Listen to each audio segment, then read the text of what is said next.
28 March 14ই Boishakh কৃষকের মাঠ ভরা ফসল, আমাদের রেজেক এখনো মাটির থেকে ওঠে নাই।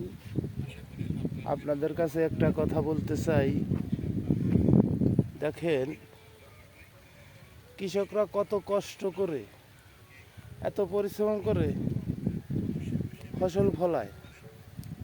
আসলে সেই কৃষকদের আমরা মূল্যায়ন করি না। দেখেন আজ সারা দেশের মানুষের জন্য কৃষকরা এত পরিশ্রম করছে। মাঠ ভরা ফসল, এই ফসল কি কৃষক একলা খায়? এই ফসল কি কৃষক একলা খায় না? এই ফসল কৃষক মাঠ বাড়ি নিয়ে যা ডোলে মাচায় ঘরে গুদাম করে রাখে। এই কৃষক মাঠ ভরা ফসল, এই ফসল উৎপাদন করছে একমাত্র আমাদের দেশের জন্য। তার বিনিময়ে কৃষকরা বাজারজাত তখন করে, বাজারে বিক্রি করে তারা অবশ্যই টাকা পায়, কিন্তু সঠিক দাম, সঠিক মূল্যায়ন, সঠিক মানের পয়সা তারা পায় না। এই দেশের যারা এত পরিশ্রম করে, এত কষ্ট করে ফসল ফলায়, আসলে তারা অসহায়, কৃষির জন্য অসহায়। দেখেন আজ বৈশাখ মাস, দেখেন মাঠে ধান, আধা পাখা ধান। বৈশাখ মানেই মেঘ, বৈশাখ মানেই ঝড়, বৈশাখ মানেই শিলাবৃষ্টি, বৈশাখ মানেই সব ক্ষতি আর বড় লক্ষণ।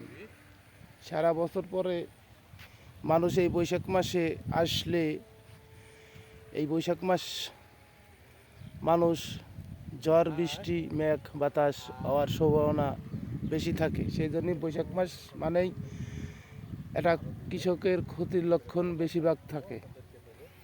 সেই জন্য কৃষকের যদি এই যে ধানটা যদি শিলাবৃষ্টি এখন হয়ে যায়, কৃষকের এই মাঠের ধানটা যদি এখন শিলাবৃষ্টি হয়ে যায়, তাহলে কৃষকের কি পরিমাণ ক্ষতি হবে আপনি নিজে বলেন।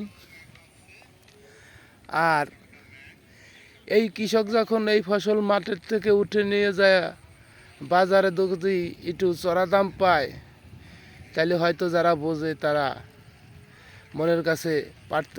মনের কাছে শান্তি কথা বলে যে হ্যাঁ, কৃষক দুটো টাকা পাক, আল্লাহর কাছে এই কামনাই করি।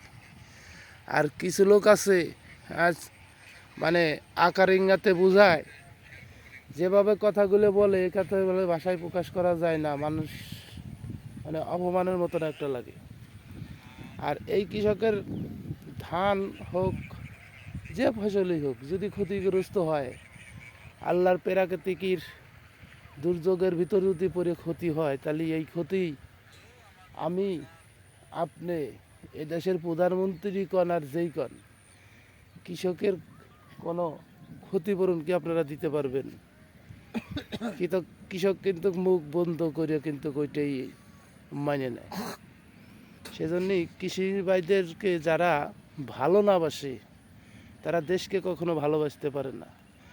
কৃষকের যারা ভালো না বাসে, তারা বাপ মাওকে ভালোবাসতে পারেন না। সেই জন্যই আপনাদেরকে একটা অনুরোধ, কৃষি যারা কাজ করে, যারা কৃষি ফসল ফলায়, তাদেরকে উৎসাহ দিবেন, তাদেরকে সাহস দিবেন, তাদের মনোবল বাড়ানোর জন্য, যাতে আমাদের দেশের যত কৃষক আছে মন খুলে যাতে আমাদের দেশে ফসল ফলাইতে পারে, আমাদের দেশ যাতে খাদ্যের অভাব মুক্ত হয়। খাদ্যর বিনা যেন আমরা আর এক দেশের কাছে হাত না পাততে পারি।